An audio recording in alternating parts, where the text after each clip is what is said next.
Salut la famille, j'espère que vous allez bien, j'espère que vous avez la forme. Moi, je me porte très bien. Alors, pour ceux qui me découvrent pour la première fois, je m'appelle Emmanuel et sur la chaîne, on parle de business, on parle d'entrepreneuriat, on parle de tout ce qui touche à l'argent. Donc, de temps en temps, je partage quelques astuces business, des idées d'investissement, des idées comment épargner un peu plus d'argent et des choses qui tournent autour de l'argent en général. Parfois, quand il y a d'autres sujets d'intérêt général, je me prononce aussi, je donne mon avis sur quelques sujets. Donc, si ces sujets t'intéressent, n'hésite pas de t'abonner à la chaîne et surtout de cliquer sur la cloche de notification pour être notifié chaque fois que je publie une nouvelle vidéo. Et lorsque tu regardes des vidéos pareilles, si le contenu t'apporte quelque chose de plus, n'hésite pas de laisser le pouce bleu. Le pouce bleu m'encourage, le pouce bleu permet que la vidéo soit propagée et qu'elle soit proposée à un bon nombre de personnes. Merci d'avance. Alors aujourd'hui, je voudrais donner mon point de vue sur une situation que nous vivons dans la communauté africaine. De plus en plus, on se rend compte qu'il y a beaucoup de malhonnêtes dans la communauté, beaucoup de personnes qui ne sont pas sérieuses, beaucoup de personnes malhonnêtes, des gens qui prennent votre argent et ne vous remettent pas à temps. On a vécu il y a quelque temps le cas de Nassi sur Investir au pays et des choses pareilles. Donc, de plus en plus, on se rend compte qu'il y a beaucoup de loups dans la communauté africaine.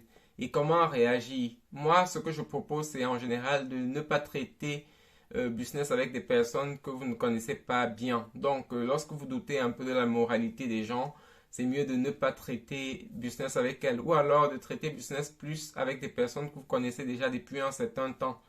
Parce que parfois, lorsque vous tombez sur des personnes, lorsque vous n'avez aucune information sur elles, c'est pas sûr qu'elles soient de bonnes personnes.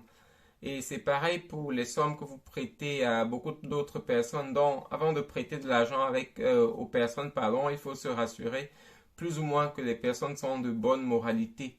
Et la deuxième chose que je propose aussi, c'est parfois, lorsque vous n'êtes pas très sûr de quelqu'un, c'est mieux de prêter des sommes d'argent que vous êtes aussi prêt à perdre. Donc, ne donnez pas tout votre argent, ne donnez pas des sommes aux gens que vous ne serez pas prêt à perdre. C'est beaucoup mieux vraiment de donner peu d'argent et de tester des gens sur un long terme avant de savoir si vous pouvez traiter avec eux. Donc, ne pas donner des sommes d'argent aux autres que vous n'êtes pas prêt à perdre. Et aussi, c'est dommage pour la communauté, mais c'est vraiment, il faut passer à ça. Et de temps en temps, c'est mieux aussi de prendre des garanties. C'est pareil avec les banques. Les banques ne donnent pas d'argent sans garantie. Et lorsqu'on vit des problèmes pareils dans la communauté, on va devoir prendre des garanties les prochaines fois pour que les sommes que les gens prennent soient vraiment remboursées. Du moins, qu'on ait quelque chose que si la somme n'est pas remboursée, on pourrait saisir. Donc, c'est un peu ça mon avis sur la question. J'espère que ça va vous aider. J'espère que vous pouvez, du moins que mon conseil pourra vous aider dans ce cas-là.